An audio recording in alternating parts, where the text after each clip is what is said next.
Jeremiah Baker says, "I like this Colin Thug's Life look." Oh yeah, I just had my sunglasses on because I was driving, but it's actually pretty overcast and rainy today. So on top of all that, it may actually like start storming and pouring down rain out here while we're having the show. So that should be fun once we get Atmosphere. to that point. What's hilarious is of all the shows I've done, this episode is about creating patterns to set expectations and how people really like it when you meet them. And I just totally fucked that up already for this episode. But, you know, what can you do? What can you do? Anyways, for the people who did stick around through the delay, I appreciate it. Thanks for being here live. Hopefully, if you have some questions or comments, we can address them directly on the show. For those of you who are just tuning in to the recording of this later and you've skipped over the fact that we're a half hour late due to technical difficulties, I am the Reverend Dr. Sir Colin D. Terrio Pontifex Maximus of a secretive organization known as the Cult of Copy, which are roughly 7,500 or so people interested and dedicated to the pursuit of persuasion for the purpose of profit. If you go to cultofcopy.com, which is the URL just below my name here, if you are watching on video, cultofcopy.com, that is a shortcut URL currently that goes straight to our Facebook group where you can request to join. I manually approve all requests to join. So if your profile looks jacked up, I probably won't let you in. But otherwise, if you look okay, you're probably good if you want to join us. But I fully expect you to listen to the content of the show to decide if that's for you or not.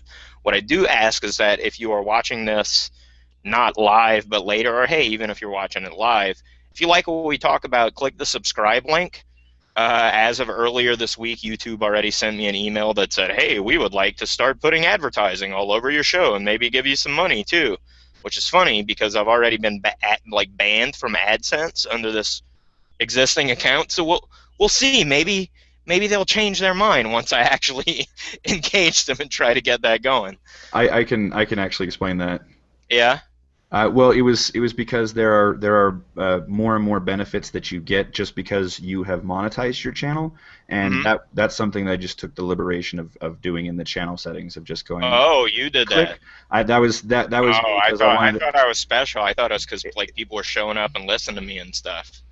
No. But it is. Okay. No, no, no, no. No, I don't want to destroy your paradigm. I'm sorry.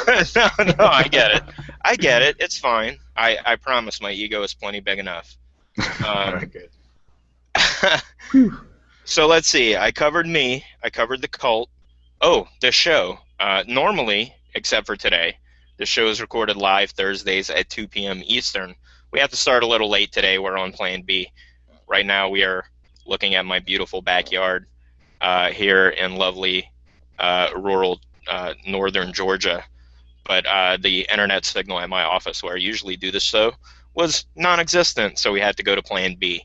Um, but as usual, if you want to tune in live and get your questions answered and engage with Zane and I and any of those other type of guests that might be part of the show, we record new episodes Thursday at 2 p.m. Eastern, barring technical difficulties.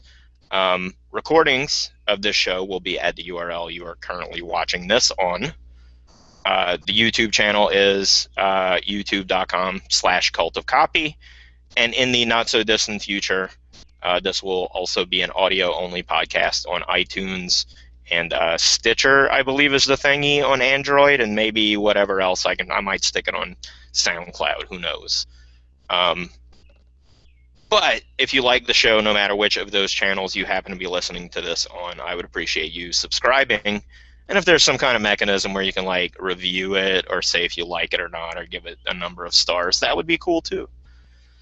Now, finally, after all of that bullshit, we're going to get directly into the content. But before we do, I do want to thank and personally call out our director, Zane Miller, who was awesome in a pinch and jumped on here and started the show and let everybody know what was up with the technical difficulties. Zane, how are you? I'm doing great, man. Happy to be here. I did a little bit of improv, which is always fun, but Right. glad you're here. Very glad you're here. Awesome, awesome. Well, Zane is our director for the show because he thought it was cool and he wanted to help me out, and he does this kind of thing professionally if anybody wants to engage with him. he can tell you how to do that right now, and then I'll let him tell you again at the end of the show. But Zane, if anybody would like to give you money to do the kind of thing you do for me, how can they do that? How can they get in touch with you? Yeah, the best way actually, you can just reach out to me directly, like because I don't have like an official like here's the sales page or anything. So Right. my email is zane@infospringmedia.com, and this is a company that I've started with my brother, focused on services and helping marketers get to that next level of well what I see as a totally new frontier. So we also have a community on Google Plus. It's on Google Plus for obvious reasons.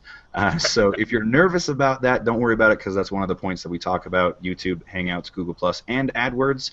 And it's free to join, but you do have to ask to join. So you can also hit me up for that too as well.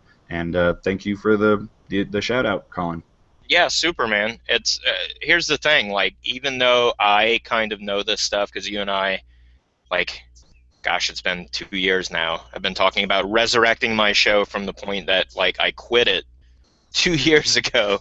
Um, and even up to now, like, I know what's possible with this. But just last week when we posted an episode, somebody was like, "I didn't know you could do live streaming on YouTube." Like, you can, and it's free. Like, this is just like, we're on a free Google Hangout. It's streaming live to YouTube. It'll be recorded there for however long we decide to talk. It's a pretty nifty deal. I wouldn't know about how to do any of this stuff. All I wanted to do was a podcast.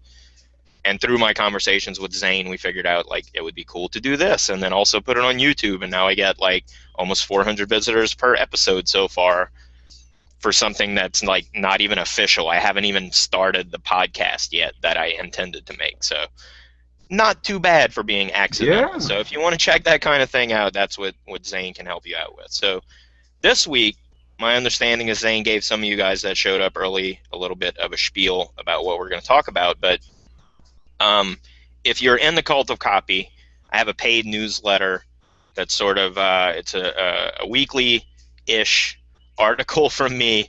If I don't put them out every week, they're really, really long. So I tend to think it averages out. But a weekly-ish article from me, but it pulls some classic links from inside the Cult of Copy, also for people who are new and want to catch up on stuff they may have missed or just don't log into Facebook every day and be nerdy about it the way that I do. Anyways, the point of bringing up newsletters is that last week in the paid issue, I talked about, in response to John Hillage, asked the question of the group about what's the difference between like paid content and free content? Like, what's the ratio? How do you figure out like this stuff I'm going to tell my audience about for free, and this is the stuff I'm going to make you pay me to share? How do you figure out that balance? What's the right balance? I went into significant detail in the article, but part of what came up in the article is this idea of patterns. And patterns are very, very powerful because essentially our brains are computers made out of meat. They're very sophisticated computers as far as meat-based computers go, but they're limited because they're made out of meat, right? Like, amazing capabilities for the fact of what it is, but it's also got its limitations. So part of the reason that we're such excellent pattern recognition computers is for purposes of survival, basically, right? So imagine primitive man were like a proto-ape in the jungle in primordial eons long ago, right? You're sitting up in the tree, chilling, minding your own business. You don't have a job to go to because you're a primordial ape. Your job is basically to reproduce and keep yourself fed and not get eaten by saber-toothed tigers or whatever the case may be, right? So your brain, using your eyeballs and your ears and your nose and all of these senses you have, you're sitting there in the trees holding still, scanning the vista before you. Is there some food somewhere? Is it brightly colored? Is it fruit? Because that's why trees evolved fruit that are brightly colored, was to break the pattern of the green canopy so that animals could go find the fruit and eat it and shit the seeds out elsewhere and help the plants reproduce. It's a beautiful circle of life. But the idea is that we evolved this pattern recognition. Like, are there some members of the opposite sex over there that want to reproduce? Let's go check them out. Is there a jungle cat who wants to eat us hiding in the trees over there? You know, what is breaking the pattern in front of us? Because that is what we need to figure out, whether we're going to, if you've heard of the fight or flight response, that's how we figure it out. Is it something we're going to move towards? Is it something that's threatening us? Are we going to stand and face it? Or are we going to run away? Like, that's all our senses evolved to break the pattern of the jungle and figure out, okay, well, that thing wants to kill us. That thing's good. That thing's cool. Let's go check out that thing. Let's ignore that thing and run away from it. What breaks the pattern, right? So that's why we have the brain that we have, and that's why it works the way that it works. Now, like we said, these primitive drives, food, sex, shelter, predators, all of that is very primitive pattern recognition, right? Because really, when you're operating at that level, you only have two responses: move towards it or move away from it. Very simple. As we've evolved, that same pattern recognition machine has been harnessed for a variety of things. One of the most commonly used self-improvement avenues in the modern world would be like setting goals, right? So this is why setting goals and writing them down and making a detailed plan and an outline for how to achieve these goals is so effective, is because you're literally feeding your brain the pattern of things to look for. So at a level that you're not consciously operating at, or it's not that you're not conscious of it, it's just that it's way faster than the part of your brain that translates things into like thoughts. Because that evolved way later. The part of your brain that's an animal is lightning fast. Doesn't translate things into English. It doesn't have visual imagery to go with it. It's just stimulus and response, right? So these kind of decisions of pattern recognition happen before you're even consciously aware of them happening. And then later on, your brain catches on and catches up to it and starts working on it. So when you write down your goals and detail them very thoroughly, and I will say I'm not a religious person. I don't intend to offend anyone by saying this, but I believe prayer, to the extent that people believe it works, operates largely the same way, because you're consciously priming your pattern recognition computer to start looking for opportunities that line up with what it is that you want. And that's why, whether you're praying or you're setting goals, the more detailed and more sophisticated that you can be when you're planning this thing out, when you're visualizing it, when you're really detailing and sort of making a little bit of a plan between where you are and where you want to be, that makes it a lot easier for your pattern recognition computer to go to work. It starts looking for opportunities. It starts looking for things and catching them faster than you could catch them. So that's why sometimes it seems like writing down goals or even prayer are supernaturally, magically working for you. It's because you're really harnessing the power of your brain and giving it things that it needs to work in the way that it evolved over millions of years to work. That said, the reason I talked about all of that is really to underline for you how powerful this mechanism of pattern recognition is in your brain. It's evolved for that. It's built for that. All of the information that comes inside your mind through your senses is for the purpose of establishing a pattern and figuring out what breaks it. And if something does break the pattern, figuring out whether you're going to move toward it or move away from it. So really, if you stop and think about it, what it's about is expectations. It's the reason you mentally pay attention to something long enough to create a pattern is because you're trying to figure out if it's safe, if it's okay for you to just sit there and keep getting whatever happens to roll by. You don't need to move. You can just sort of be where you are, right? That's what a pattern is. A pattern is expectation. It's safety. It's predictability, right? The reason we're so drawn to things that break those patterns is because it's either something that's good for us that we need to move toward, or something that's bad for us that we should move away from.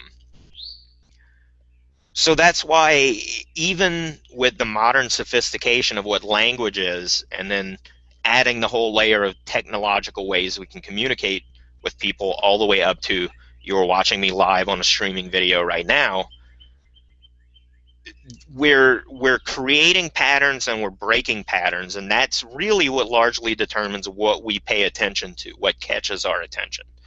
And you may notice this even happening in your day-to-day life. Like, maybe you've heard people talk about like a midlife crisis, right? Where someone's in the middle of their lifespan and all of a sudden they get this craving to re-explore life from the point of view of being a young person. So maybe they turn their back on the family and security they've established to go be frivolous and be young and be idiotic for a little while again, like they were when they were younger. Maybe they had to skip that part of their young life because they had responsibilities at an early age. It doesn't matter. But what is happening there is that their life feels boring because the pattern has become so stable, right? There's nothing breaking the pattern anymore when you have a well-settled, well-organized life and you have a career and a family. Things are all in their spot where they belong, and nothing is breaking the pattern.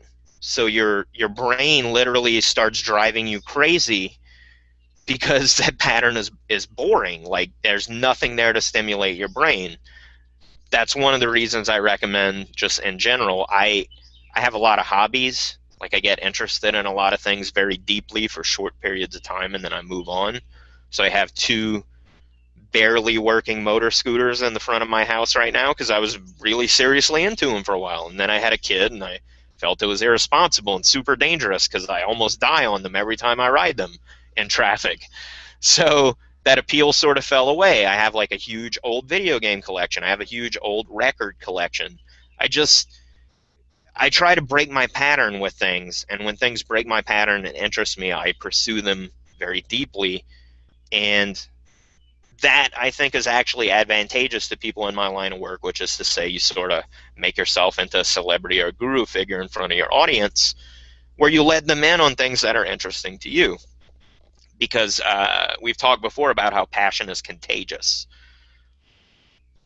So within that context of setting patterns, there are a few things you can do once you're able to set up a pattern with an audience where you've broken their existing pattern so they start paying attention, but now you don't want to get boring, right? So how do you make them satisfied? How do you make them interested so that they keep paying attention to you, harnessing this pattern recognition part of their brain? First, you can meet expectations. When you set up expectations, you get someone to make a guess about what's going to happen. You get them to be excited about something that's coming, and you fulfill that expectation. It's very gratifying to them because essentially you made them guess, and they guessed right. And people love being right. So if you can set up a really strong expectation, if you're in a situation where you can promise something that seems almost extraordinary, almost unbelievable, and you get people to trust you and say, okay, well, I'll see if you can deliver on that promise, and then you do, they feel not just excited about what you gave them, but it gives them a measure of pride in themselves because they guessed right. Being able to predict outcomes, remember, your brain is a pattern recognition computer. The degree to which it is successful at predicting the outcomes that those patterns represent mean you are alive and you get to reproduce and you get to eat. So really that feeling of satisfaction is how basically your brain rewards you for it doing a good job. Like you get that rush of endorphins for being like, you get a cookie because you predicted this situation was going to come out the way that it did. Good job. Here's some endorphins. Feel good about that. So meeting expectations is very powerful. So that's like almost your brain's own Pavlovian response. Yes, exactly. Like your brain rewards you for doing the things that keep you alive, basically. But some people get trapped in a loop. So like people who end up being like weird OCD shut-ins that get like trapped in their own house and can't leave because they're like agoraphobic or whatever, it's because their brain has done such a good job at rewarding them that feeling of just being where they are, right? It feels super safe. Nothing's ever happened to them, so therefore they're right for never venturing outside. You know what I mean? Like there's no example to prove them wrong where something terrible happened because they stayed inside and never risked anything. So that's one of the ways that this mechanism can sort of malfunction and get stuck in a feedback loop in a negative way, because you're like an unbroken pattern is totally safe. So I'll never risk anything that breaks my pattern because it could be something good, but it might also be something bad. So I'm going to put myself in a situation where I'm completely in control of what my pattern is. That's sort Yeah. of what leads to that concept. Okay, so now Jordan Koyman is making a point more towards like copy, I guess, would be so Right. like make them guess and then make them guess right, like kind of a little tidbit, right? Yes, yes, and I actually have some notes that expand on this idea. So the way today's show is structured, we're going to talk about really some deep underlying functional biological stuff in the human brain, and then we're going to talk about um, how some psychologists have codified these uh, accidents or behaviors of human psychology, and then we're going to talk about some practical application of how we can use this to cultivate an audience or sell things to people or any of those things that people are really here for. But you know me, I like to dive deep and establish some weird understanding of things and then layer on top of it.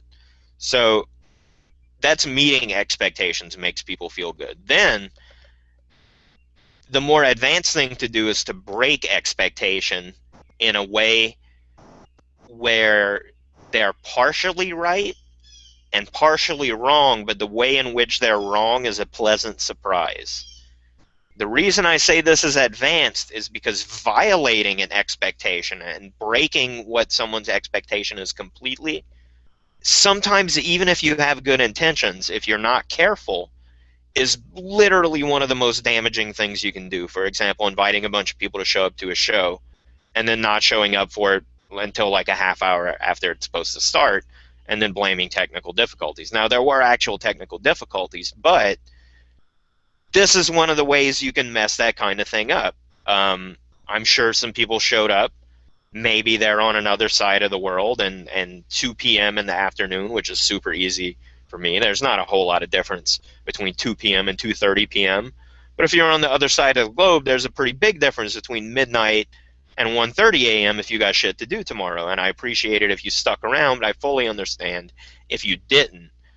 But that's an example of how setting up an expectation, if I had showed up early, because Zane has told me there are people that show up early, for example, and I violated that expectation and started the show a half hour early, doing material that would be edited out of the later show that had valuable content, therefore like rewarding the people who showed up early. That would be an example of I violated the expectation, but in a positive way. I broke it, but in a way that was rewarding. People were pleasantly surprised by getting something that was above and beyond what they expected. That's not a bad idea, actually.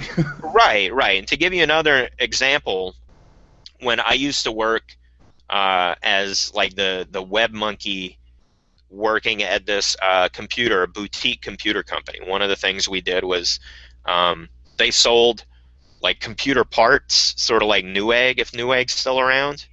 But they also built systems out of those computer parts, sort of like what Alienware would be. But they did both at the same time, which I realize now as a marketer was always a terrible idea. They should have split those two businesses because they sold the parts and they sold the systems built out of those parts. People could do the price comparison and see what the labor cost was. Whereas a company like Alienware could charge like way, way more for the same system we could build because they didn't sell the parts individually. So like the cost of their labor, the markup was invisible. I know that now because I quit that company and went and learned about marketing, which they wouldn't really finance me to do. Anyway, I digress.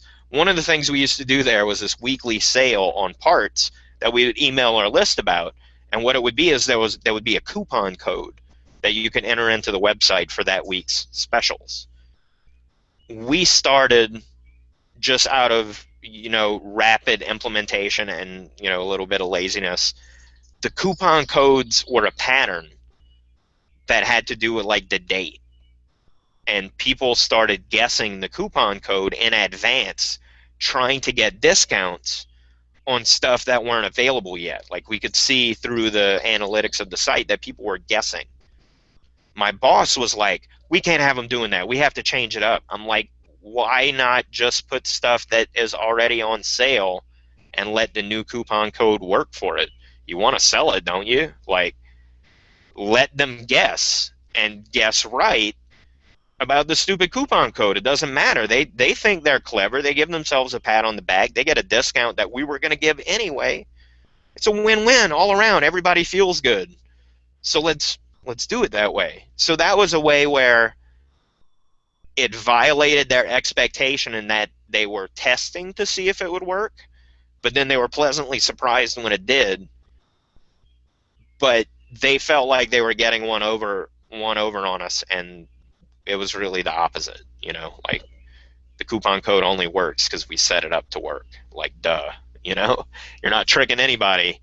But that's an example of how there's a difference between setting up an expectation and then meeting it to gratify someone, and then breaking it and then surprising them in the way that you broke it, and then just breaking that and totally defying their expectation and giving them something they don't want, which will cause them to reject you. Now, I do want to point out that's not necessarily a bad thing. So the whole way I market myself in my industry is I'm trying to break a pattern by sometimes being a little creepy and saying things that seem a little negative and weird with the whole, cult thing. And I went and got like a phony reverend license and a doctorate and knighthood so that I could sound all sinister and stuff when I say I'm the leader of a cult.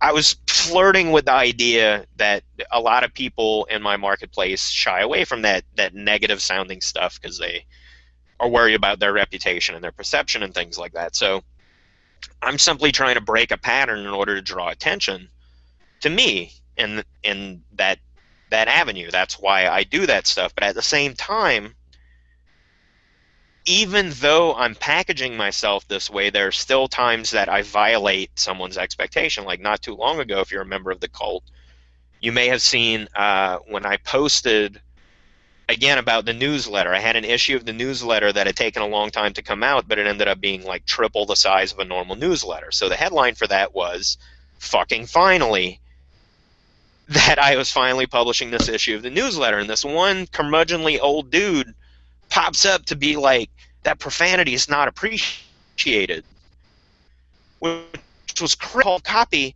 for like almost 2 years, like almost the entire duration of the cult. And I'm like, this is the first time you've had a problem with something I say all kind of crazy stuff. I say bad words all the time.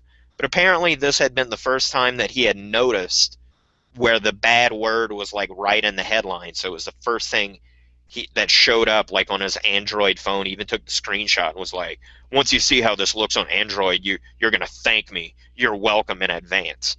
So that was like super smug. I wasn't into that. And he was like, well, like the whole group kind of jumped on him and chewed him out for being stupid.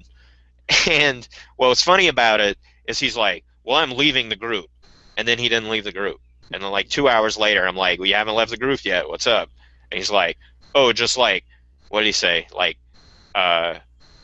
maintenance or like just house cleaning. Like, okay, whatever. And then like 2 hours after that, I came back and he still hadn't left. So I'm like, I'm going to help you leave since you're having trouble. Because this is clearly not the place. Oh, he started getting insulting to members, and he like PM'd a member to be like, how dare you say that cuss stuff at me or whatever. And like, if you're going to start bothering the members of my group, you're like no longer a member of the group. Like, I don't care. If you're going to start like using the group as a way to harass people, I'm just totally not into that. So whenever that happens and I get like a real report of it, usually there are consequences for that kind of thing. But the point is, that guy had been in the group for a long time, and ostensibly the whole identification of being in this group is to buck the pattern of the normal way of looking at copy and business. And even then, all it took was one F word for this guy to be like, I thought this was cool, but this is not for me. This is violating my expectations. I don't know where he got his expectations from, but that should give you an example of what I mean, to where like people build up these expectations in their head and you violate them the wrong way, you lose them, right? They reject you. But sometimes my point in bringing that whole story up is like, I don't want that guy in my audience. I don't want him to even accidentally profit from my advice if he feels that way and is going to treat other people in my group that way. So I booted him proactively. But that's the example. That's what happens when you violate expectations in that way. Right, and to that end, I'm with Jordan on this comment. He Okay. says, "Lol, don't piss off the group." A lot of people who have Facebook groups will talk to me about they think it's cool the way like I don't have spam in my group. And I do have spam, but everybody has seen the way that I've like been super mean to spammers when they post in public before I delete them. And I've posted several times to be like, here's how to treat spammers in the group. Mock them, tag me, flag it as spam, and then I'll delete it. But have fun with them before I delete it. And the community standard is such that like sometimes I'll wake up in the morning and I'll have had a bunch of notifications like on my phone about like a spam post that a bunch of people are tearing into someone, and I'll go to look at it and the post is already deleted and the person's already left because the group has shamed them so badly that they like clean themselves up for me, so I didn't even have to delete it. So they delete before they leave. Yeah, they delete their own post and then remove themselves from the group. Now that's rare because like a lot of spammers are just bots, but every once in a while you'll get someone who's like got suckered into an MLM or whatever, and everybody will jump up their ass and be like, "Oh, I was just thought I was sharing," and people will be like, "Shut up, idiot!" And just be so mean to them that they'll quit and remove themselves from the group, which I'm fine with because it's not for you if you're the kind of person that will come into a community and just like not learn how to be a part of it, you know. Um, but I digress. The whole point in bringing that whole thing up was that even when you do a good job, which I think I do a good job of like, if you don't like the kind of stuff I'm going to talk about, the name, the cult of copy will repel you. It should. That's why I named it that. I feel like if you voluntarily join the cult of copy, you're sort of agreeing to get what you're going to get. But even then, like I said, you say one F word and people lose their shit. I I couldn't tell you what that guy's deal was, but anyway, so moving on, we talked about why the brain is the way that it is and why it's good at these things. What we're going to talk about now in just a second is what you can think of as like programming for that meat computer, meat code, as it were. It's not precise and you can't ever fix it is the thing. Like if your meat computer is screwed up in a certain way, which there's a huge list of ways in which your meat computer is screwed up. Everyone's is. Like look up cognitive biases or logical fallacies.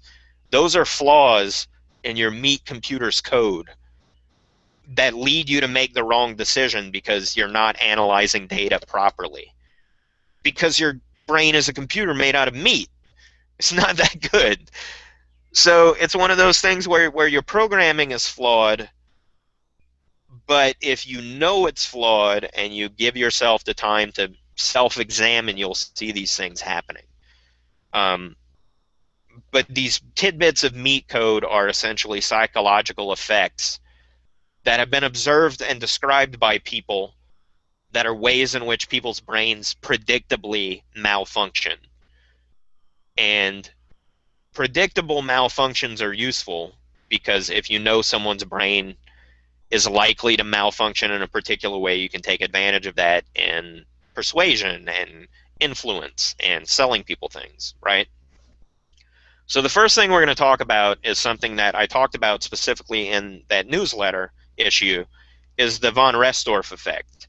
It's named after an Eastern European woman, Hedwig von Restorff. She discovered the psychological effect that says essentially the human mind can't help but pay attention to something that breaks a pattern. So the way you can prove the von Restorff effect exists is in experiments they'll do things like give someone a list of items that are all related except one. So say uh, shirt. I'm actually going to take these off because it's overcast outside. Um, shirt, pants, shorts, shoes, gloves, banana, earrings, socks, hat. Now, if I asked you to repeat those back to me, almost no one would be able to repeat all the individual items of clothing with 100% certainty. But everyone would remember the banana because it broke the pattern. You started listening to the first few and you're like, okay, we're talking about clothes. Yeah, still clothes. Yep, still clothes. Then banana, you're like, what the fuck, banana? You might stop listening after that point because you're still like, what the fuck is with the banana? That doesn't make any sense. The banana captures, you can't help but pay attention to it because it broke the pattern. And because it broke the pattern, you're more likely to remember it. Why does it work that way? Well, think back to your jungle primordial ape days. The thing that broke the pattern could make or break you. It could be like food, with food is scarce. That's important. It could be a predator that you need to avoid. That's important. Of course, your brain automatically seizes onto whatever it is that breaks the pattern. It can't help it. That's what it's built for. You literally cannot avoid doing that. How does this work in marketing? And again, this comes from the newsletter. It's only one bit of that article, but one of the mistakes people make when they market to their audiences is they feel like there's this ratio of free to paid content. So I'm going to give you some free content of a certain amount, and then I'm going to hit you up with an offer or promotion or something, right? Like the ratio is what's going to make it magically work where people are going to be okay with getting a commercial. I guess maybe they get this idea from modern broadcast TV. I don't know. The trick is that model of the way advertising works with shows is not the best way to advertise things. It's evolved that way because it's the best way for networks to charge advertisers, not the best way to actually sell products to the people who watch those shows. When television broadcast marketing first started, soap operas were called that because they were stories made up to sell soap. Like the soap was a major plot point of every episode, but the story was only made up to support that. It was integrated. Like people talk about product placement like it's a new thing. Literally, that was originally how advertising was.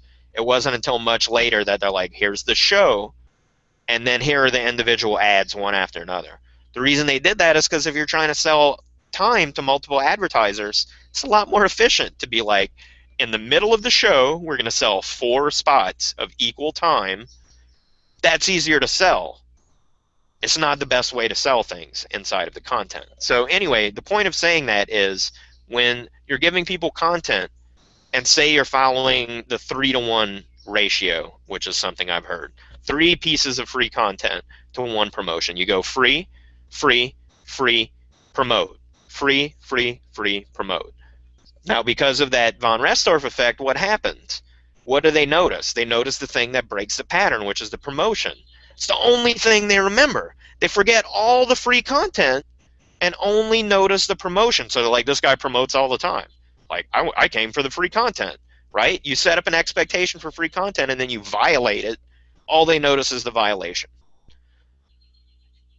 Now, how can you take that same von Restorff effect and rearrange it so that it's actually working to your benefit? Well, the way you do that is all of your free content should be problem-based, teaching people about their problems, telling them how to avoid it, how to alleviate symptoms, but not how to solve it. Solving it is when you make an offer. You offer a solution. So then the pattern you're creating is problem, problem, problem, solution. Problem, problem, problem, solution. So then the one that they notice is the offer, just the same as before, but now the offer in the context that you're giving them is a solution instead of an offer that's violating their expectation. Their expectation is all you're going to do is talk to them about problems. Then all of a sudden you offer a solution. You've broken the pattern, but in a way that's better. They're pleasantly surprised. So do you see, hopefully, how this is all tying together? That's the deal with the von Restorff effect. Like, people can't help but pay attention to the thing that breaks the pattern, and the thing that breaks the pattern repeatedly is the thing that they're going to remember. because of course they won't remember the pattern that it broke. That's boring. Another way that this applies, that you can use this concept of the von Restorff effect, is people ask me all the time, what's a great subject line for an email that'll get opened? Like, it depends on what your audience's inbox looks like. You need to know what that pattern is to know what will break it. That's why these hypey marketing promotion email subject lines have to keep escalating and getting weirder and weirder, and they fluctuate. So it'll be like, you need to put like 17 exclamation points at the beginning of it in these weird characters, or else no one's going to open it. That's because like your average marketing fan's inbox looks like garbage. So something needs to break that pattern. And then when that takes over, someone will say like, I sent this email and all it said was bad news and I got a huge amount of opens. Well, of course you did. Their inbox looked like garbage. Yours was the shortest one. It looked interesting. They opened it. It broke the pattern. You don't know what subject lines are going to break the pattern of your market's inbox if you don't know what your market's inbox looks like. So when I tell people to do market research into a new niche, I say open a new Gmail account, go subscribe to everything that they could possibly subscribe to and see what that inbox looks like. That'll give you an idea of what you need to do to break that pattern to get attention. It's not always going to be the same thing, and you can't copy from one field into another without understanding why it is that particular thing broke that pattern. Okay? That's the von Restorff effect. Now that's making more sense now. Like I was always told, yeah, get a new email account and use it as your swipe copy, but I never looked at it in the context that you're talking about. Of like, no, look at it and look at it from the perspective of this is what a bunch of people, this is what their inbox is looking like if Right. they are if they're in the marketplace. So many people in the internet marketing field, for some reason, I say for some reason, I know the exact reason. It's because they all study direct marketing from the mail era, like direct mail, like print mail, when you had like one point of contact where you had to shove the person into reacting.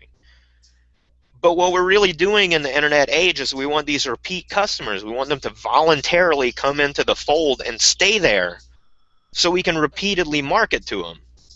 So this idea of I'm gonna hit them with the hardest thing and get them to buy only works when you feel like that might be your only contact with them. Otherwise, like, you can do a lot more subtle things. You can do a lot more long-term things. You can do a lot more with repetition and creating these expectations. Like in the direct mail days, the one piece of mail you manage to get them to open and read has to set the expectation, and the dare is that you're going to buy it, and then I have to meet that expectation by delivering on what you bought. Whereas in an online context with all the communication avenues we have available to us, there are so many more ways we can set up expectations and deliver on them or break them or do all these different things with them that, like, the direct marketers of yesteryear just did not have that luxury. They didn't have the ability to do all of that stuff for the cost that we can do it for, right? Before moving on to the next effect, this is the point in the show where we would normally have an advertisement, because I feel like it's right in the middle. We started a half hour late, give or take 10 minutes. This is where we would put an advertisement. For right now, I'm not currently accepting advertisers because the show is still getting off the ground. It's not quite where I want it to be yet. But once we're on iTunes and things like that, it's going to be a little bigger, and these ad spots will be available to the public. But for right now, we're just going to do a house ad and say, if you like any of the stuff we're talking about, you should go to cultofcopy.com. Join our Facebook group. Inside that group, we have templates for sales letters, templates for emails. Like I mentioned, the paid newsletter. There's even a paid mastermind for learning how to start your own cult audiences to do the kind of thing that I do, where I can have a show and talk about weird crap like this, and hundreds of people show up to listen to me every week, and you can make a living doing that, believe it or not. So there's a lot of stuff in there. If you want to check it out, that's kind of what I do for a living. In the future, though, if you like the content of this show and you sell something to the kind of audience that you think this show would draw, and you would like to get a spot in this show, which we're going to do one now in the middle and one again at the end, get in touch because they will be available at some point in the not too distant future.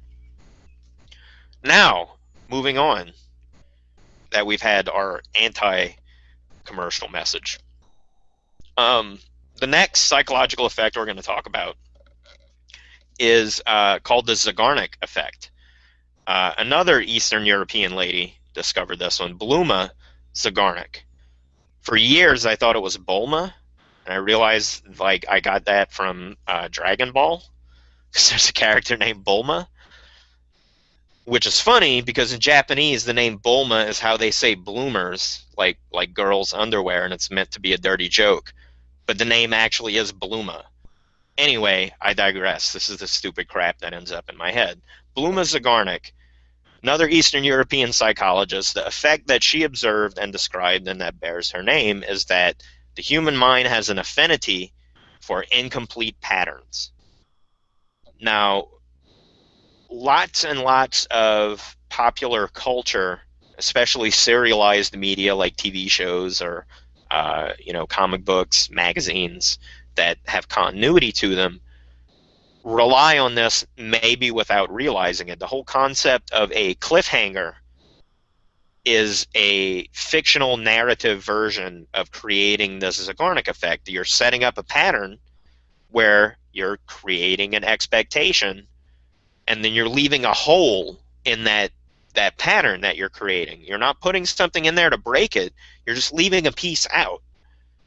And what happens to the brain when you do this is it dedicates part of your memory to keeping that pattern sort of saved until it can get that missing puzzle piece and dump it out of your brain, right? Because remember, you have a pattern recognition computer. It's looking to make sure, okay, this whole area of the jungle I'm looking at is cool. There's nothing I need to go check out. There's nothing I need to run away from. If a part of it is missing, it can't dismiss that whole thing, right? It can't chunk it and dump it out of your memory like a computer does. It's incomplete. So it's like, okay, well, I'm going to hold on to that. Pay attention to this new crap over here. That we're going to hold on to that. We're not going to forget it. You may have heard of like a hacking term called buffer underruns. This is a way like computer hackers can take over a computer where basically they flood the computer's temporary memory to the point where it can't hold anymore, so it starts like actually just bypassing and throwing shit straight into the computer instead of protecting it anymore because the memory is full. Well, your human brain kind of works like that too, and for most people, they call these open loops sometimes in neurolinguistic programming talk.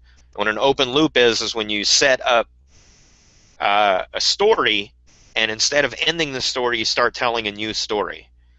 And you do this a succession of times, and it's, from what I've read, between 7 and 12 open loops a person can keep open in their head before their memory buffer is full.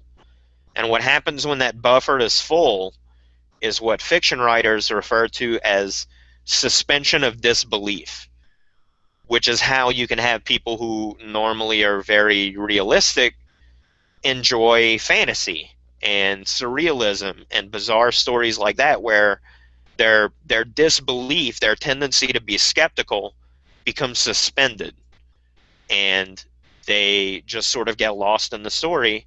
And if it's in the case of a movie, this is where they just sit back and start eating popcorn, and their rational filter turns off, and they no longer have any complaints about what's happening on the screen from a realistic standpoint. Right. Now, something that I wanted to bring up real quick, you were talking about like those cliffhangers, Yes. and then meeting that expectation. This is an article that I found like 2 days ago. You're familiar with Rocky Horror Picture Show? Mm-hmm. All right. So this guy, it was called a 5-year joke, right? Now there's I saw this. Right? Yeah. So it's it began in 2009, and this is an actual line from one of the songs, and he intentionally says, "I see you shiver with anticipate." And then, so now 5 years later, he finally finishes it on Thursday. Patient. Right? And then you've got the. Nice. See, there you go. Yeah. So for those of you who understand, and also I think it ties in really well with now in this day and age of technology, we can actually there's all these other ways we can set the expectations. Right, right. And this idea with the Zeigarnik effect and these open loops and setting up the suspension of disbelief is you can use it kind of in tandem with the von Restorff effect. So you set up a pattern, and instead of completing it, you violate it with something that's going to capture people's attention, and you use that violation to start a new sequence, so start a new pattern. So you keep interrupting patterns with a new pattern without resolving the old pattern, and you essentially, after a little while, just start getting your audience to sit back and they're wide open. They're, the internal skeptic can't keep up anymore. They're just absorbing everything just to see where it goes. And the show Lost was like this, where they would keep introducing new mysteries without resolving the old ones. And the cleverness of the show is that they created the illusion of having a master plan when they never had one, by simply when they would write themselves into a new dead end and they needed something to interrupt that pattern, they could go take one of the things that they had left unresolved from earlier and bring it back and reintroduce it, and then people would be like, "Oh, it all ties together," and no, they're just reusing shit they didn't resolve from earlier. And it seems like you're a genius, like you had a plan the whole time, but you really didn't. This is one of the old secrets of sequential television and soap operas and even pulp fiction. You know, you need a big bad villain in this novel. Is there a bad guy who got away like 6 novels ago that you forgot about that you can drag up and be like, "Oh, it's him. He did it." And you're like, "Whoa, mind blown." Like, they didn't know it was going to be that guy the whole time. Like, they just mined their big folder full of open loops to pull it in, right? So that's one of the tricks you can use, and we'll get into a little more detail about that in the practical section. But that's basically the Zeigarnik effect, right? So the von Restorff effect, again, is whatever breaks a pattern captures your attention irresistibly. And then the Zeigarnik effect is the mind can't help but dedicate some part of its memory to a pattern that's incomplete. Then the third effect I want to talk about is not actually named for a psychologist. I just call it this because if there is an actual psychological effect, I haven't come across it. But I learned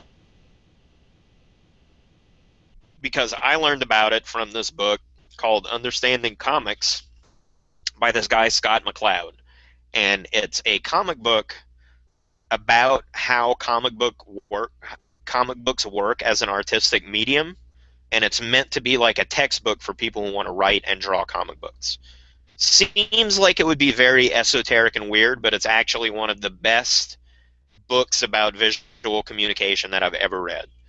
I There's literally bits of this that I've thought about and used in my work for like decades before I was even in marketing. It's just a really brilliant book, and one of the things that he talks about in the book as part of the way comics work, and I'm literally describing to you the exact example from the book. Imagine one panel of a comic book where there's a skyline. No, I'm sorry. There's someone menacing another character with a gun, right? And it says, you're going to get it, or something to that effect, right? Two people standing there, one of them has a gun. There's a threat made. The next panel is a city skyline with the word bang superimposed across the top of it. Now, anybody reading those two panels, you're like, well, that person got shot. That didn't happen. The guy didn't draw that. It's not written. You made that part up in your brain. That came from you. That's not in the content. So if you remember our show from, was it last week or the week before, where we talked about Exformation? That's Exformation. You're adding in your own shit to make the story yours. You're imagining stuff that didn't actually happen, which is why comic books and actually films that do this are much more effective than ones that don't. So like horror movies that don't show you the monster are scarier than ones that do. Why? Because your imagination is much worse than any bullshit special effects they can show you. So they just imply how creepy it is and let your brain fill in all the creepy details that are meaningful to you. Now, what's crazy about getting people to do that and tricking them to do that with content is that it's their brain filling it in. So whatever is built in that way feels like their own idea, which I think is part of the reason that for comic books you get these rabid fans of certain characters, and without realizing it, the reason they like these characters so much is because it's not just that character's story, it's their story. They're in it. They're making up part of the story. They're filling in the gaps. So that's why they take that ownership of that character, and that fandom is so strong, is because they're literally part of the story. The story doesn't make sense unless their brain gets involved and fills in the gaps. Do you think that's part of the reason why people like Wolverine so much? Because there's so much mystery that you can fill in the gaps with? Oh yeah, yeah. All right. Anytime there's a character that has this vagueness to it, people overlap themselves. In fact, this is another thing from Scott McCloud's book. I didn't even intend to talk about it, but since you brought it up, cartoon characters, the more vague they look, the more the audience can see themselves as that character because they're not rigidly defined. So like everyone can relate to Ziggy because he's just a big smiley face. But you look at like superhero comics are much more realistically drawn, and the characters people identify with are much more limited and are going to be more specific to their personality and identity.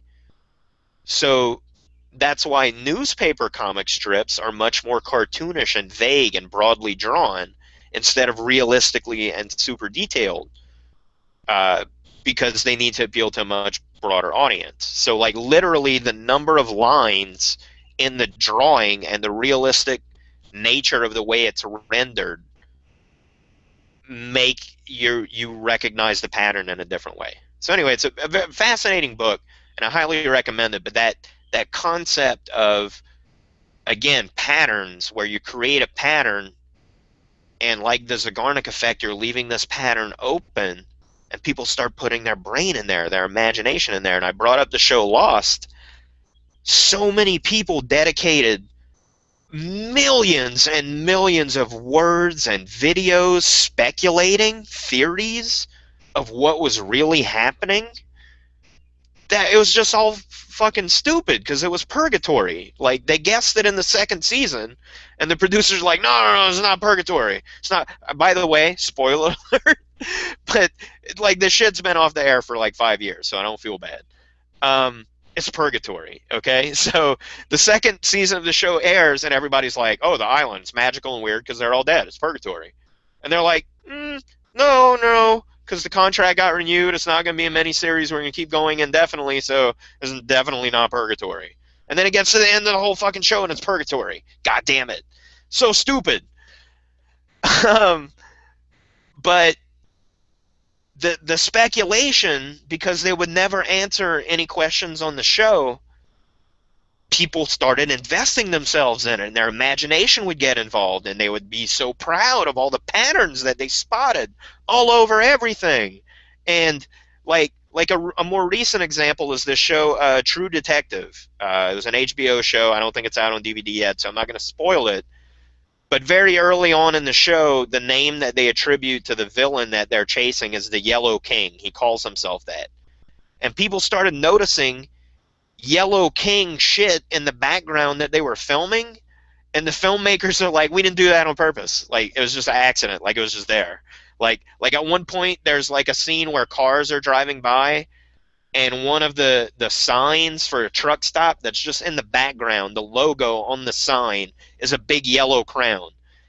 And like you see that and you're like, whoa, Yellow King, like wow. And like no, it's just they just picked that spot randomly. Like that, just like it's a crown, it's yellow, of course it's yellow. What other, it would be weird if it was a green crown, But again, that pattern recognition computer is very powerful, and lots of popular culture, TV shows and things try to tap into that, because when you can hook into people's pattern recognition machine, they are highly engaged. But a lot of times they mess it up because they don't do a good job of meeting an expectation, or else they break it, but they don't break it in a way that the audience likes. And that was the problem with a show like Lost, is that it was focused so solely on breaking expectations and never ever meeting any in a satisfying way, that the audience had built up in such a way where everybody had all these diverse ideas, and there was no way to give one thing that would have tied it all up. So they knew no matter what they did, they were going to be dissatisfying some aspects of the audience, and instead of taking that as like a challenge to do something special, they're like, we quit. Purgatory. We quit. Literally, as I feel like I'm harping on it, but like the last 10 minutes of that show make it so it's not worth having watched the entire show. Like they could have done a different ending in the last 10 minutes that you'd have been like, okay, cool. But they just they Yeah. just they just wrecked it. Did you Anyways, I'm a like? little bitter about it, obviously. Yeah. No, I was gonna say something. I'll leave it for a different conversation. All right. Um, so that's that idea, the McCloud effect, this named after Scott McCloud, is that your brain wants to fill in information that's different, that's missing, right? And the information people put in is going to be highly personal. But if you pay attention to the show that we did earlier about Exformation, you know how we can give people basically the Legos to fill in the gaps, and we'll leave them those gaps, but if we give them the components that make it easy to fill in those gaps, that's what they're going to use. So just the same way with these TV shows like Lost, people would take earlier stuff that they had seen and come up with these complicated, concocted theories about what was happening based on something you saw for a second in the background in this one episode, and this one thing this guy said in this other episode. If you take those two things together, it can only mean X.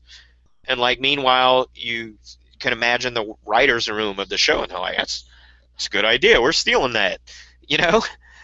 And again, if you work on the internet, you can do shit like that. So those are some psychological effects that people have observed and described that should give you some more insight into how these mechanisms work. And I realize we're coming up on, I guess, about an hour. I got a little more stuff to do. It's going to be a long episode because who cares? So you can do on the internet, right? It doesn't have to all be the same length. Started late. Big deal. So now we're going to talk about delivery modes. And what I have here are, there's no good comparison of what we do as sort of these guru figures in internet marketing, or using internet marketing or whatever niche we happen to be involved in, where we build up an audience and we're delivering these sequential messages that are part information, part education, part authority. They're like stories about us to turn us into figures of interest in front of these audiences. There aren't necessarily a whole lot of things you can study that will give you insight into being able to do that. Except for these. These are the few that I've identified that are, I guess they're mostly fiction, but they've proven effective as mechanisms of communication that you can use to harness these psychological effects that we talked about. So the first one I have is serialization. And if you've been watching the show or you've read any of my stuff up to this point, you've heard me talk about comic books before.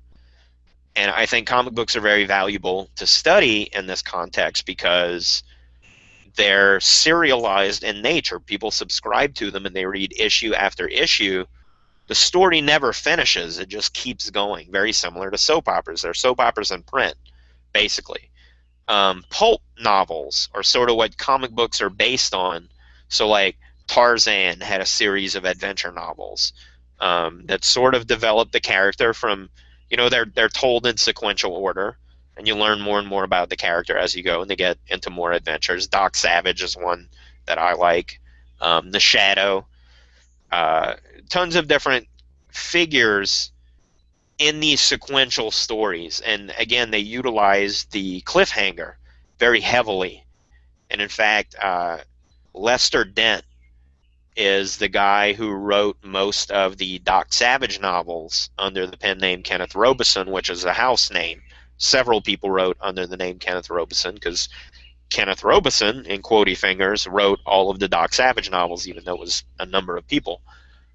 Um, Lester Dent, you can find it online, had a pulp story outline for how to write a 6,000 word story. And he breaks it down by like every so many hundred words. Here's what you should be doing. And it's almost always like, here's what's happening. Throw a monkey wrench into it. Here's what's happening. Throw another monkey wrench into it. And he's constantly escalating and violating these patterns that he's creating in interesting ways, because the point of it is to keep people hooked and keep them reading and keep them in that continuity. By, I doubt he even knew who Bluma Zeigarnik and Hedwig von Restorff were, but he was a master at using those techniques in his fiction. So it's very much worth looking at. Like, I don't want to say go to the comic book store and pick up a bunch of comic books. Like, if you can, there are like old omnibus editions of like some of the classic comics. Like, you go get like the first 30 issues or whatever of like the Incredible Hulk, all bound together. Those are the ones to go look at to see. Like, those set people up to be like fans of that for decades. You know, fit going on like 70 years now for some of these comic books. And then, of course, we talked extensively already about continuity television that uses these serialization techniques, whether it's soap operas or shows like Lost.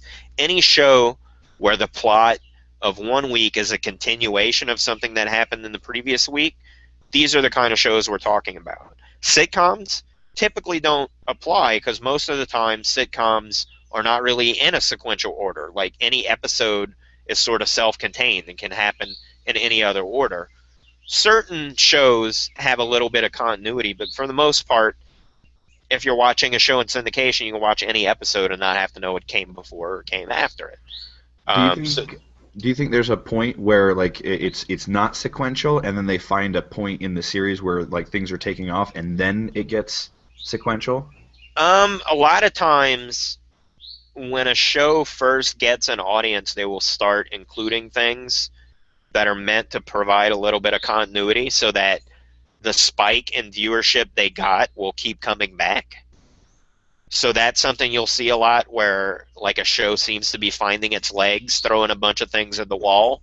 And when something sticks and they start to hit, they'll pull elements out of those episodes that were most watched and try and like parlay that into something ongoing, which is why by the end of Friends, all like, was it like 8 or 9 of them had all slept with each other in every possible configuration, like as if they're all the only people in New York City. You know, that it never made sense to me, but you get it. So that's the idea with Yeah. serialization. So like a show like Breaking Bad, pure serialization. You have, like, I dare anyone to start watching that on like Netflix and not watch like the whole fucking thing from beginning to end as fast as humanly possible. Yeah. I went to vacation on an all-inclusive resort in Mexico, and we had this was a while back, so we had like the season on DVDs, and we left it at home when we went on vacation from Netflix, and we got to the hotel room. It had a DVD player in it, and we were mad we hadn't brought it to an all-inclusive resort in Mexico. That's how deep that show grabs you. But it's about that serialization. They're using all of these techniques of creating a pattern and then violating the pattern with something totally new, and you're like, where is this going to go? I have to watch next week to see where this is going to end up. So that's Right. Yeah. serialization. Interesting that you bring it up, because I was like, that was one of the comments that was made when you were talking about like Lost and whatnot. Jordan had brought up Harry Potter, and Jared had brought up Breaking Bad. You know, the origins of Gus Fring, right? Grabbing a random character from somewhere and reapplying it and say, hey, this is where this thing came from. You know. Right, right. And many fictional I guess, like stories that end up being expanded into universes. So like you mentioned the Harry Potter, that's happened to Star Wars, Star Trek, all of these things where it was just one simple idea that expanded to have to fill up a whole universe and be logically consistent. All of these have lots and lots of hooks for like serialization and continuity and interconnectedness. And that's sort of one of the reasons that when I teach people how to be like a guru figure and build up your own cult, I talk about being like the gatekeeper of this world and putting your feelers out so you grab people at their earliest level of interest and they find you as like the person providing the path deeper into this world. It's because then you get to dictate that whole universe. You're the one who gets to make all the interconnections and tell the story, basically. You're the one setting up the sequence of how people get involved in this arena. And when you're the one in charge of creating the patterns, you are the one in the position to violate them in profitable ways. So another delivery mode for this kind of content, sequential content, would be what's called the epistolary, which is not a word a lot of people are familiar with, but everyone actually knows what it is once I explain it. An epistolary is a story told through letters. And one example would be most marketers are familiar with Gary Halbert's Boron letters, which are letters he wrote from Boron Penitentiary to his son Bond. Gary has since passed away. Bond currently is involved in marketing and promotes the book of letters that his dad wrote to him. But the trick with those letters are they were issues of Gary's newsletter also. So they're letters to Bond, the kid, but they're also, like Gary wrote them to be letters to his audience too. And more so than any of the other things that Gary wrote, the legend of Gary Halbert, the best copywriter who ever lived, comes from those. And he wrote them. You know what I mean? Like, that's the biggest epiphany that anyone who wants to do this like self-made guruhood thing should realize is like you read that and you get to the end of it and you're like you think like sit down and write down all the stuff you know about Gary, what kind of guy he was, what mattered to him, his accomplishments, and then realize he wrote those. Like he wrote that book. Like all the ideas you have about him that come from that book, he wrote it on purpose for you to know that, which is the genius of it to me. They're good by themselves, but that's the beauty of an epistolary is like you get to read it almost like you're reading over someone else's shoulder. You know it's not to you, so you have almost that voyeurism on top of it. And a lot of newsletter type content can have that feel because a lot of people write newsletters. Like when I write a newsletter, I almost pretend I'm writing it to someone I know. And for some people, that creates the illusion that I'm writing it to them. And to others, it creates that voyeurism illusion where they're reading a message to someone else. So either way to read it is, I guess you would say, pleasing or satisfying. You know, there's a little internal nudge that makes that feel good. Other famous examples from literature, if anybody's a C.S. Lewis fan, who wrote The Chronicles of Narnia, most famously, The Lion, the Witch, and the Wardrobe, all of those books. He also wrote a series of letters. I think they were written individually and published individually as like stories in some publication, but they were collected. They're called the Screw Tape Letters. And C.S. Lewis was heavily involved in his Christian faith. And the idea behind these letters is that they are letters from a senior devil to his nephew who's just learning how to be a demon and torment people. So it's like practical advice in how to tempt people and mess with them, because that's like his job. So it's a very weird frame story, but the whole thing's delivered in letters from Screwtape, who is the uncle, to his nephew Wormwood, about, tormenting people for purposes of ruining their souls. So it's pretty jacked up read, but the whole story is told through letters. Another famous epistolary that you may not realize it's an epistolary if you've only ever seen it in movies, but if you've read the book, you know it is. Dracula is told entirely through letters um, between different characters in the book. So, like Jonathan Harker is writing to Mina Harker about having gone to Transylvania to meet Count Dracula for the real estate deal of Carfax Abbey in London. That whole encounter with Dracula in his castle where he's like, oh, children of the night, what sweet music they make. All of that is in letters Jonathan wrote to Mina, if you read the novel. Like, it's all told through the point of view of letters. This format is very valuable to study because it's a way to create information that you're giving to your audience that feels very personal, very direct, very one-on-one, even though what you're really doing is like one-to-many, right? It's a format of delivering content that's consumed in a certain way. And because of the mode of that communication, people want to keep reading more. It creates that pattern of expectation because it's a letter. And if the implication is that there are more letters to come, people want to keep paying attention and seeing where it goes, especially if a story is being told through these, what would you call them? I guess broadcasts, through these updates, through these little messages delivered from afar that you're getting to live vicariously through. So the epistolary, again, very powerful format.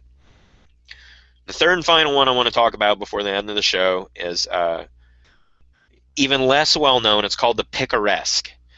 And it's named after, I believe it's, well, I'm going to say Italian, but it might be Spanish. It's a series of novels, and it's one of these things where they're from so long ago, like different people use the character, but it's a character Picaro, and he's sort of like a wandering fool, adventurer, rogue type character. And the stories are serialized, but not in sequence. They're like the sitcoms we talked about, where they don't necessarily happen in a certain order. They're just a series of connected adventures that maybe have characters in common, especially the main character, but they're just they skip around in time a lot, not necessarily out of sequence, but like the next story may be like 4 years later and just be a different incident from that person's life. These are interesting to study because they're good ways to figure out how to use anecdotes in your work. So you can almost work your anecdotes in of situations that you've been into. These almost serve the functions of picaresques, where you're skipping around in time and giving little tidbits of stories that build up and give insight into a character. Again, to go back to the show of Lost, it incorporated elements of a picaresque because a lot of times they'd have these flashback episodes where you would think you would know a character based on the current timeline of them being like shipwrecked on this island, or plane wrecked, I guess. They're trapped on this island, but then they'd have a flashback to who that person was before they got to the island. It'd be a story out of sequence, right? Not chronological, not connected. It would be a flashback, but once you watch that flashback, now all of a sudden everything that character's done up to that point is seen in a different light, and everything they do in the future is seen in a different light because you know something about them that none of the other characters know. Again, this goes back towards the previous episode where I talked about exformation and giving your audience all of these stories about what you value and what your background is and what your authority is. You can tell these through flashback moments. You can tell these through these little out-of-sequence, picaresque sort of storytelling tidbits, and people retain them. And again, they provide this context to previous things you may have said and future things you may say. So to bring it all the way back around, I would imagine that the way I talk about some of the newsletter content from the newsletter I sell in these free show episodes may lead people to go back and reread those newsletter issues see them in a different light because of something I may have said that gives them a new connection. And then, like I said, those issues of the newsletter have links back to older content in the cult. So they may go back and read something I wrote like 2 years ago, and it's tied into something I said just last week. That is that picaresque thing in action, and by talking about the same topics over and over in different ways, but repeating different avenues. I did a show originally about picaresques on my original show like 2 years ago, and I'm talking about it again for people who've heard it already. They're like, man, that must really be legit. He's talking about it again. I'm creating a pattern, right? Like my content is assembling into a pattern. I'm putting it into different medias. I'm repeating it, and just the thrust of my content being more on the sneaky manipulation side of persuasion breaks the pattern of the rest of my niche in an interesting way. But that's basically all I wanted to talk about. Hopefully, you got some insight into the way the human brain works.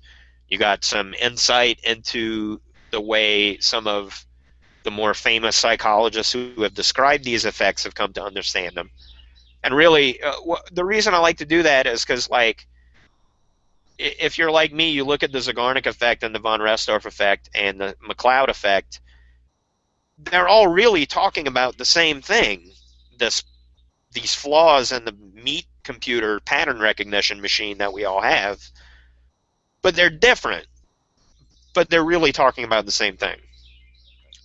That to me is one of the more interesting things, and that's why when I come across things like serialized fiction and picaresques and epistolaries, you can see why those things actually have become so popular and engaging.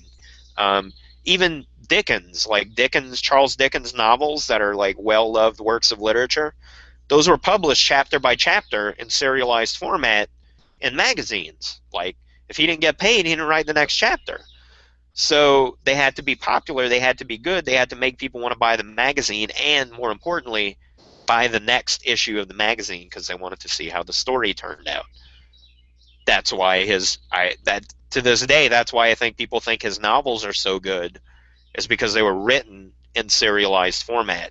So you want to go from chapter to chapter in a very exciting way, in a way that you might not if you sat down to write the whole novel at once, all the way through, instead of chapter by chapter, be published one piece at a time. So hopefully all of that gives you some insight into your own business, building up your own audience, and all of that kind of thing. Again, my name is Reverend Dr. Sir Colin D. Terrio, and my organization that we are here doing a show for is the Cult of Copy. You can join us at cultofcopy.com if you want to attend future episodes that we record live. They are Thursdays at 2 p.m. Eastern. YouTube channel is youtube.com/cultofcopy, and in the not too distant future, we will have episodes on iTunes and Stitcher, probably a couple of other places. Whatever mechanism you are consuming this content, if you like it, please subscribe, rate us, review us, do any of those kind things. We would very much appreciate it. And with that, we will go into, if we have any questions, comments, tidbits, kudos, curses, because today's show was a little late. But whatever we got, we'll cut over to Zane and see what we have. Yeah. All right. Cool. So most of all, a lot of people just kind of resonating with your message. I'm sure there's going to be some more comments coming in because that's usually how it happens. But yeah, just Jordan Koyman had brought up the point about Harry Potter and that serialized content, as well as Jared with the Breaking Bad reference.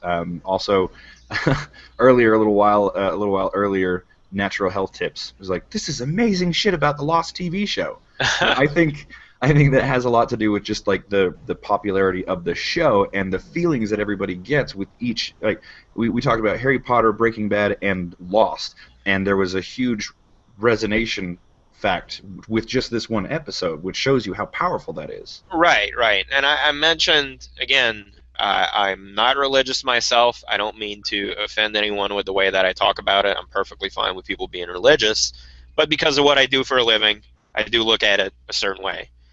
Um, I think religion is something that, even though people organize into groups and identify themselves under one big label as saying we're all Christians, or we're all Baptists, or we're all Mormons, or we're all Catholics, even subsects of the larger Christianity, you would think that those people are all pretty identical in what they actually believe and what they actually think is true. But really, when you stop and interview people individually, you'll get all kind of variation that violates the scriptures that they're supposed to be adhering to.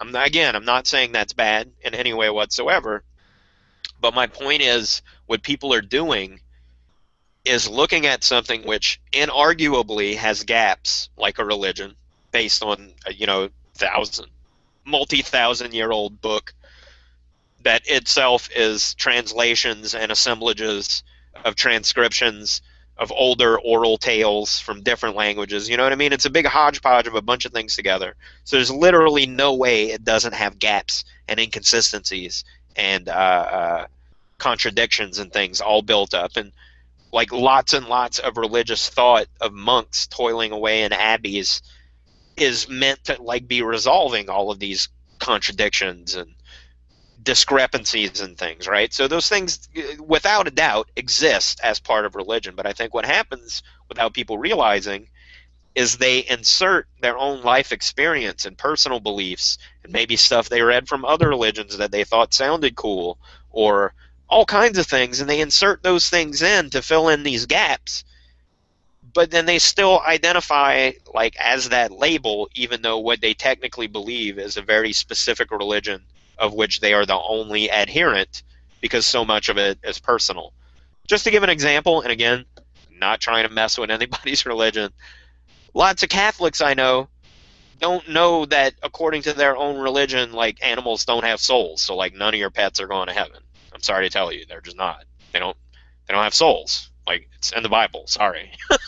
That's just the way it is. But like, you can even go to like a Christian bookstore and they'll be like, what was it, the Rainbow Bridge or something, that was like a popular Christian Yeah. book about like meeting your dog in heaven and shit. Like the Rainbow Bridge, that's like Vikings, first of all, the Rainbow Bridge. That's true. Yeah. And the fact that like you're gonna meet your dog in heaven, like all dogs go to heaven, that was like a cartoon. Like, I'm sorry, they're not.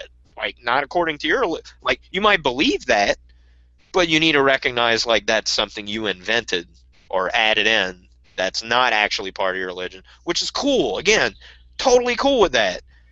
I just think it's interesting to look at as part of that same mechanism where people are adhering to this the same way you like watch Lost, and it's full of holes. So you start like what fits in that hole? What's going to make that make sense? Well, I know this, this, and this. That'll help it make sense. I saw this earlier on the show. That might help it make sense. Let's wedge that in there, okay? Now that's what I believe, filling in that crack. And unless there's something to come along to tell you you're wrong, like a future episode of the show, you can just go right on believing that forever, as long as something's not going to violate it. Right. And that again, just to me, speaks to the power of that pattern recognition computer in your brain. It wants to finish the pattern. It will take whatever it can and shove it into those holes to finish that pattern so it can make sense. Again, because all your brain wants to do is make it boring and forget about it, right? Like, once the pattern's complete and understood, you can be like, well, that's boring. Okay, I get it. I don't need to pay attention to that anymore. The only reason you're keeping it in your memory is because it's incomplete. You're not sure. Maybe it's important. You don't know. Right. You can work with that as a persuader, as a someone who's intending to issue. Like we said, these old school marketers that would only like get one shot at communicating with this customer. We don't have that. We have the internet. We can go at it again and again and again. And I'm going to be here an hour every week talking about this kind of stuff. I don't think you're going to listen to every episode. You know, I just started listening to like the Joe Rogan podcast. That dude's on like 3 hours a day. It's insane. Like, who actually listens to all of that? Because he'll have dudes on his show that have their own podcasts. And I'm like, when am I going to listen to theirs? Like, they're on here to promote it.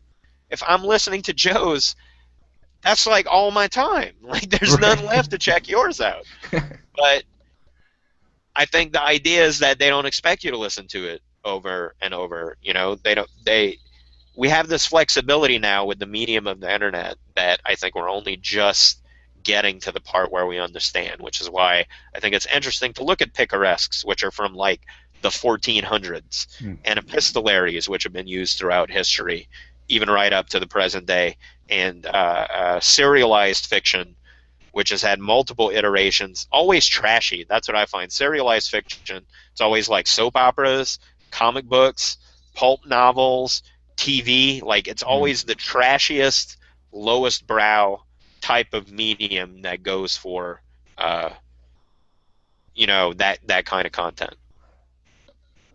Awesome. No, actually, I was told that like I had learned that that's how video games kind of work. Is that we want to complete all of those patterns, Uh huh. and gamers literally wring all the fun out of a game. Like that's kind of the point. Like we consume it all, and then it becomes boring because we figured out all the patterns. Yeah, yeah, exactly. Like knowing the combos and getting 100% completion and Yeah. those kind of things. It's the same kind of concept. They're creating a pattern that people want to fully explore and fully realize, fully detail, so that they can just be like, okay, I did it. Like, I completed it. I filled it all in. I scratched off all the circles. I checked all the boxes. It's done now. Yeah. And I think that 100% completion idea, or like that shit with Angry Birds, where it's like, oh, sure, you can beat the level, but did you get all 3 stars? Oh, sure, you got all three Yeah. stars, but did you get the feather also with all 3 stars? Like, Right. I'm already bored of this game. Like, I don't like, stop doing this to me. But again, we have that urge, like the urge to be a collector of something Hmm. comes from that. Again, you need to complete the pattern. I've listened to like audios of like the dudes that used to work for like the Franklin Mint designing these plate collections, talking about bullshit they would invent to psychologically bully people into buying more plates. So Wow. it would be the kind of thing like, not only is it a series of Gone with the Wind commemorative collector plates, but the plates are stamped in sequential numerical order. So if you cancel your subscription to the whole series, your plates are not going to be worth as much because they're not numbered in sequential order. Even though they're the ones who invented the stupid sequential numbering. Like, it's a total bullshit thing. You know what I mean? Like Right. who's going to be like, well, I would buy your entire collection of Gone with the Wind commemorative plates for millions of dollars, but as a collector, it's garbage because your numbers are out of sequence. You know what I mean? Like, it's a Yeah. made up thing. It's not like the number is only there to make you not unsubscribe midway through getting all your stupid plates. It's a point, but hardly the story. Right, right. Or another fascinating story I heard was like the Franklin Mint at one point would make decorative stuff from Star Trek: The Next Generation, for Yeah. example, a 3D chess set. You remember that? Like, they had like a Oh, multi-layered okay. chess Yeah, set that had like stacked boards that I they would show remember the that. characters playing. Hmm. So they made that as a prop, and you could buy it.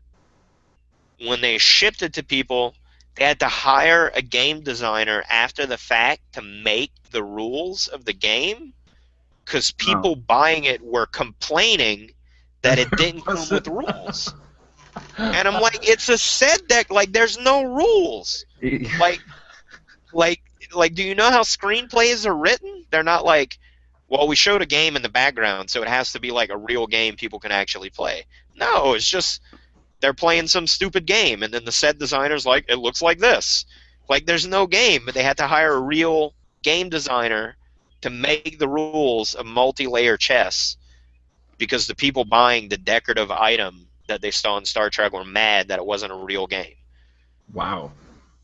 And That's then to take it even further, this has nothing to do with anything we talked about, but he said they had an inside man on the set dressing team on these shows. hmm So instead of them having to create replicas of items that had been seen on the show, they would give that dude old castings of shit they had laying around for him to put in the background, and then they could just sell stuff they already had.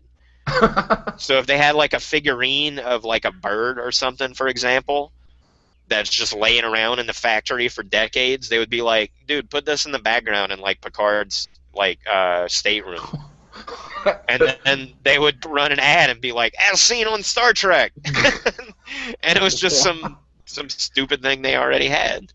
We should I start thought that doing was amazing. But again, patterns. People see the pattern, they're like, I need to buy that to complete this pattern in my head of shit I'm supposed to have to be the person that I'm supposed to be. It's very powerful stuff. So my question to you is, where's Yes. the affiliate link for all of the documents you bought, the Reverend, the Doctor, the Sir? Where's your affiliate link? Right? There's some. I should look into that. Right? Yeah. No, the sales page for the knighthood especially is hilarious.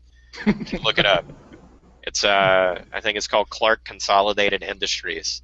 It is literally like direct marketing super cheese hellscape. You too. But that's why I bought it, Right. because it needed to be like, if it was a real knighthood, you can buy real knighthoods, but part of being knighted is you have to actually swear fealty, depending on how legitimate it is. You know what I mean? Wow. Like if the Queen of England knights you, you kneel down in front of her and she like touches your shoulders with the sword. Right. Like you're basically swearing undying loyalty to a foreign monarch. So like Americans can't accept British knighthoods because like you're basically committing treason. You know? Yeah. So when I bought my knighthood, I made sure I wasn't swearing shit. I was just mailing a dude some money, and he was mailing me some fancy looking documents on parchment paper.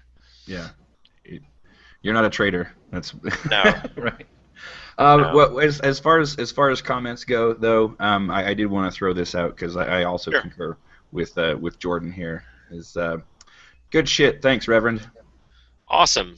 Thank you, Jordan. I appreciate you sticking with us, even though we got off to a late start. We're going to have to edit out a good bit of the beginning of this episode. But that's all I got. We went for, gosh, like an hour and a half, I think. Yeah. So Good longest episode ever. Ah. Cheers. Thanks for sticking around, Zane. I appreciate you jumping in, and if you want to tell people once more how to get in touch with you. Oh, yeah, sure. Here, I'll go ahead and do this and use the magic of screen share since I've got it up. This is what the community looks like if you're, again, very timid about joining the Google Plus crowd. But these are the points that we cover. We got a couple hundred people in there. Very exciting stuff. This is what we talk about: Hangouts, YouTube, Google Plus, and AdWords. It's free to join. In that community is free and paid content, and it's still relatively new. So I would love to have more and more people involved so that keep creating awesome content. So again, thank you, Colin, for letting me do this and pitch it. And that's pretty much it. Thanks, man. Awesome. And again, for all future advertisers, you too can have a spot where you get to plug your own things on this show. If you feel like our audience has a good overlap for you, just get in touch, because pretty soon we will not just be on YouTube, but also as a podcast on iTunes, Stitcher, and various other places. But I think that's it for this week. I got to my back door here has a deadbolt but doesn't close well. So like if you've seen me like look over my shoulder, it's because the door is swung open in the wind and the cat is trying to run away. So I've been distracted the whole show with that. Hopefully you didn't notice. That's it for this week. I'm your host, the Reverend Dr. Sir Colin D. Terrio, Pontifex Maximus of the Cult of Copy, with 7,500 members in 90 countries all over the world. I should come up with like a slogan or something that makes us sound all badass, but I don't have one.